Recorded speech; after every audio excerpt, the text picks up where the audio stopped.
Now, looking forward in this section, it's the last part. You seem to be enjoying it, if that's the right word. Does the pressure get to you? And you had an illness as well, which we talked about on this. Does that kind of make things harder for you to be dealing with that sort of pressure and then dealing with your personal life like this? Yeah, I certainly hadn't realised how ill I was, to be honest, Paul, because I just kept going. Do you mind if you mention it now? No, not at all, yeah. And obviously when lockdown happened, that was the first time that I'd actually been able to stop and be at home, and my body, I think, went into lockdown, to be fair, but I think it did me the world of good. And it was breast cancer. I feel a bit stronger. Yeah, it was breast cancer, right. And obviously I support as many charities as I can in that area, because it is, it's wonderful what they do. But because you've seen the inside of it, the operation, everything went right. okay. Yeah. Fingers crossed. Obviously, we know it's an annual check, but you can't fault the service, and I do feel a lot stronger. I think I'm actually realising that a lot of the things which I was bringing up very, very early on in the administration are now come to fruition. Now, I'm not saying, and that's like I've continued questioning about education. I wanted independent review. We have eventually had it, and we've got a good outcome there. And we'll do an item about that separately. Yeah. So looking forward, obviously I continue to work hard. I was elected as chair of the Social Affairs Policy Review Committee. The committee work is where you can make change and you can do recommendations that the government have to respond to. Looking forward to that this year. We've got some ideas of areas of work we want to do and complete within this year. Obviously, we still have the Notfield inquiry to come forward. What's going on there? I know we can't talk about it, but has it got restuck somewhere? Well, obviously, it's in the courts, so you can't talk about it. Exactly. But obviously, that's still there. Obviously, mental health. We had a session with them with regards to that, and I'll keep a close eye on that to make sure, because I do believe that. There's lots of issues coming out of COVID, and not just physical. There's other issues for people. Where do you stand on the lockdown, by the way? I mean, since we taping this, obviously he's had his presidential video conference to say we've moved back up a stage. Yeah. I mean, do you agree with that? I do, because I wasn't sure of the 7 days and test anyway. I think we all know that 14 days works, so why would you change that? It's so important to us with our links with the Northwest to take that step. I think it's the right step to take. I mean, do you see it's moving anywhere, or are you quite happy to keep the borders at the state the majority of people that contact me are happy with where it is. I think the issue is that a vocal minority, do you think, or is it majority? No, I think that's majority. Wherever you go, you get stopped, and people say government's done a great job, keep it up, keep it where it is. Obviously we have to balance that. We have a lot of people, we don't want to lose people from the island, so I think that it's fine balancing, but that decision's for Coleman to make, and we can just put the pressure on where we feel it's appropriate for our constituents. Now, you said the government's been running slow, but we all know that happens. You've got limited time now to get things done. Have you got, do you think there is the muster in there in the House to get legislation done that needs to be done? I'm a little bit concerned about some of the things that have come forward on the programme for government, or things that have been dropped off. The Summerland site, that was priority for this government, and I've pushed, and we were nearly there with a proposal for the site that might have worked better, which I felt that the government needed to do something to attract individuals to it, rather than just trying to sell it as a blank canvas, and that's been taken out of the programme for government. Well, it was priority. We've only had COVID, so it should have only set us back 3 months.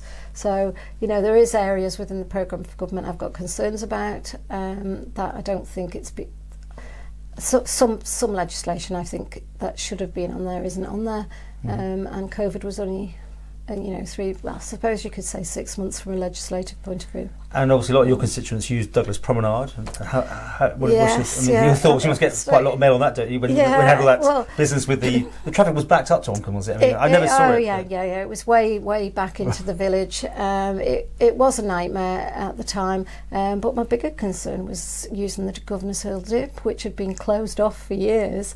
And I challenged, and I wanted to see the engineering report. Well, the engineering report still, I don't believe, has been issued. But it was interesting that there was cones put out close to the edge of the bridge, and they kept creeping out. So it did make me wonder. But we're back to normal up there. I think it was pressure for a short space of time, and they did say we were going to get the promenade open two-way, but we have to stop for traffic lights halfway through, don't we? Any plans you'd like to take a ministerialship in your last year? I mean, you don't get on particularly well with Howard Quayle. I mean, is that a fair statement, or is it just professionalism that you seem to lock horns sometimes? I just find it difficult that when they stand up and they ridicule. I was ridiculed back in February last year about wanting an independent review into education. What would I know? I worked in education 20 years. I know these people. I know the individuals, and I'd you talk about bullying. I'd gone on about it since I got elected, and I had the Chief Minister, Laurie Hooper, Tim Baker, Graham Cudgeen, and if anybody's got the time to read that Hansard, it's absolutely dreadful. The way they spoke down. They spoke down to me as if I didn't know what I was talking about and wanted to waste money. Well, I think that the report has said that all, and hopefully the Chief Minister will maybe start listening to some backbenchers when they ask for things. So is it just the leadership, or you think the whole Comino sort of ganging up on together?